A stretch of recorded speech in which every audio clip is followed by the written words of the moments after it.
Il est parfois utile d'utiliser des comparaisons, métaphores et analogies lorsqu'on réfléchit à des sujets compliqués qui sont chargés par nos biais cognitifs. Et le vieillissement et la mort sont clairement dans cette catégorie. On a tous un avis sur le sujet. La mort donne du sens à la vie. Vieillir est une phase naturelle de la condition humaine. On serait trop nombreux sur Terre si on vivait plus longtemps. Vieillir est une maladie que l'on doit traiter. L'humanité doit s'affranchir des limites biologiques. Être immortel, c'est ennuyeux à mourir. Vivre plus longtemps, c'est augmenter la sagesse collective, et j'en passe. Le philosophe Nick Bostrom, qui doit certainement avoir le titre de personne la plus mentionnée sur cette chaîne, a imaginé une fable pour prendre du recul sur le sujet de la longévité et exposer le problème de la mort et du vieillissement sous un angle différent. Je vais vous résumer ce qui peut être considéré comme la fable transhumaniste la plus connue, la fable du dragon tyran. Et comme de nombreuses fables, elle commence par « Il était une fois ». Il était une fois une planète ravagée par un dragon qui exigeait à la population un lourd tribut. Pour satisfaire son énorme appétit, 10 000 hommes et femmes de tout âge devaient être livrés au pied de sa montagne tous les jours. La misère infligée par le dragon était incalculable. En plus des milliers de personnes massacrées chaque jour, il y avait les mères, les pères, les épouses, les maris, les enfants et les amis qui pleuraient la perte de leurs proches décédés. Ni les prêtres avec des prières, ni les guerriers avec des armes, ni les chimistes avec des potions ne pouvaient vaincre le dragon. Les victimes sélectionnées étaient toujours des seniors. Bien que les personnes âgées soient aussi vigoureuses et en bonne santé que les jeunes et parfois plus sages, l'idée était qu'elles avaient au moins déjà joui de quelques décennies de vie. Les plus spirituels cherchaient à réconforter ceux qui avaient peur d'être mangés par le dragon en promettant une autre vie après la mort. Une vie qui serait libérée du fléau du dragon. D'autres philosophes soutenaient que le dragon avait sa place dans l'ordre naturel et le droit moral d'être nourri. Selon eux, cela faisait partie du sens même de l'être humain de se retrouver dans l'estomac du dragon. D'autres soutenaient que le dragon était une bonne chose pour l'espèce humaine, car il empêchait la surpopulation. Mais la plupart des gens essayaient de vivre sans penser à la fin inéluctable qui les attendait. Au cours des siècles, le dragon, bien nourri, grandit lentement, mais régulièrement. Il était devenu presque aussi grand que la montagne sur laquelle il vivait. Et son appétit augmentait proportionnellement. 10 000 humains ne suffisaient plus à remplir son ventre. Il en demandait maintenant 80 000. Toute une industrie se développa pour étudier et retarder le processus de consommation du dragon. Et une grande partie de la richesse de la société était utilisée à ces fins. Au fur et à mesure que la technologie se développait, certains visionnaires ont suggéré la possibilité de construire un jour des machines volantes, de communiquer sur de grandes distances, ou même pour les plus audacieux, que la technologie deviendrait si puissante qu'il sera possible de tuer le dragon. Mais les dragologistes et prêtres rejetèrent cette possibilité, tandis que les successions de rois étaient plutôt préoccupées par la logistique requise d'envoyer 80 000 personnes jusqu'à la montagne tous les jours. La solution fut la construction d'une voie ferrée avec des trains toutes les 20 minutes envoyant les malheureux à leur annihilation. Après des décennies et des progrès scientifiques substantiels, un groupe de scientifiques iconoclastes découvrit qu'un projectile pourrait être construit. Il serait capable de percer les écailles du dragon. Cependant, mettre au point cette technologie coûterait énormément d'argent, et ils auraient besoin du soutien du roi. Les scientifiques commencèrent alors à informer le public de leur proposition, et le peuple s'est enthousiasmé à l'idée de tuer le dragon. Mais les dragonistes étaient farouchement opposés à cette idée. En réponse, le roi convoqua une conférence pour discuter des options. Le premier à parler fut un scientifique qui expliqua soigneusement comment la recherche devrait apporter une solution au problème du dragon dans une vingtaine d'années.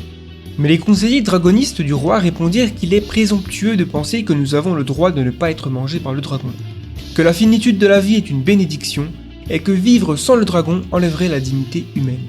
Les dragons mangent les gens doivent être mangés. C'est la loi de la nature. Ensuite, un sage spirituel se mit à déclarer au public de ne pas avoir peur du dragon, que ce qui nous attend après est un monde merveilleux et que le dragon n'est qu'une transition. Le peuple finit par soutenir en majorité les anti-dragonistes, et en clôture de la conférence, le roi déclara simplement « Faisons-le ». Une course technologique pour tuer le dragon commença, bien que le processus s'avéra extrêmement lent et rempli de nombreux incidents qui coûtèrent la vie de nombreuses personnes. Enfin, après 12 ans de recherche, le roi lança avec succès un missile qui tua le dragon. Les gens étaient heureux et crièrent « On l'a fait! On l'a fait !» Mais le roi répondit d'une voix brisée « Oui, nous l'avons fait, nous avons tué le dragon. Cela aurait pu être fait il y a 5 ans, peut-être 10 ans. Des millions de personnes n'auraient pas dû mourir. » Mais finalement, après avoir compris que des millions de pères, mères, frères, sœurs et enfants n'auront pas à être mangés par le dragon, il retrouva le moral et proclama « Aujourd'hui, nous sommes à nouveau comme des enfants. Le futur est à nos pieds. Nous irons dans ce futur et nous tenterons de faire mieux que ce que nous avons fait par le passé. Nous avons maintenant du temps. Du temps pour mettre les choses au point. Du temps pour grandir. Du temps pour le lent processus de la création d'un monde meilleur. Et du temps pour nous y installer. » Voilà, fable terminée, ils vécurent tous heureux, etc. Ok, bon, c'est important de noter que les personnes âgées dans la fable ne sont pas faibles et malades, car le vieillissement tel qu'on l'expérience dans notre réalité n'existe pas, dans l'univers de la fable. Tout le monde vit en bonne santé jusqu'à ce que le dragon réclame son tribut. Donc le dragon représente bien le vieillissement ou la sénescence. L'argument éthique que présente la fable est simple. Il y a des raisons morales évidentes et convaincantes pour que les gens de la fable se débarrassent du dragon. Notre situation en ce qui concerne le vieillissement est similaire et éthiquement identique à la situation des gens de la fable à l'égard du dragon. Par conséquent, nous avons des raisons morales évidentes et convaincantes de nous débarrasser de la sénescence humaine. Autre point à retenir, c'est que ce n'est pas parce qu'un événement est récurrent qu'il est justifié et acceptable. Le dragon semble faire partie de la vie de tous les jours, et certains concluent qu'il est essentiel à l'ordre naturel et qu'on ne devrait pas essayer de le tuer. Tout comme certains pensent qu'on ne devrait pas empêcher le vieillissement. Le chercheur en IA et philosophe transhumaniste Eliezer Yudkowsky prend un autre exemple pour soulever la faiblesse de cet argument. Si les gens étaient frappés à la tête par une batte de baseball chaque semaine, ils inventeraient très rapidement des raisons pour lesquelles se faire frapper la tête avec une batte de baseball est une bonne chose. Mais si vous prenez quelqu'un qui ne se fait pas frapper la tête avec une balle de baseball et que vous lui demandez s'il souhaite être soumis à cette charmante pratique, il répondrait non. Si vous prenez quelqu'un d'immortel et lui demandez s'il veut mourir, il répondrait non. Ensuite, on note qu'on peut facilement dire que quelque chose est impossible sous prétexte que toutes les tentatives ont échoué par le passé. Le dragon n'a jamais été vaincu, donc ça ne sert à rien d'imaginer le vaincre dans le futur. De même, vaincre le vieillissement est perçu par certains comme techniquement impossible, alors que nous avons de nombreuses raisons aujourd'hui de penser qu'il existe des moyens de traiter la sénescence du corps. Donc le plus vite on s'y met, le plus vite on pourra tuer ce dragon. Alors que pensez-vous de cette fable? Est-ce que vous êtes dragoniste ou anti-dragoniste?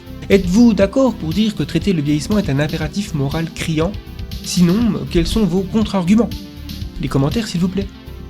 Merci d'avoir suivi cette vidéo jusqu'au bout. En tout cas, j'espère que c'est jusqu'au bout, parce que là, ça voudrait dire que je parle dans le vide. Personne m'écoute, ce serait dommage. Bon, alors ensuite, je vous invite à aller sur le site The Flares, où vous trouverez des contenus premium.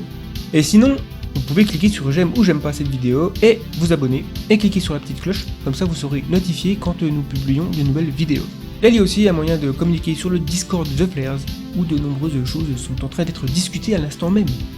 L'avenir est une noire dans laquelle nous ne pouvons pas nous permettre d'avancer aveuglément. C'est Gaëtan pour le collectif The Flares. Nous sommes pour Fusée éclairante, nous sommes The Flares. Merci et à bientôt.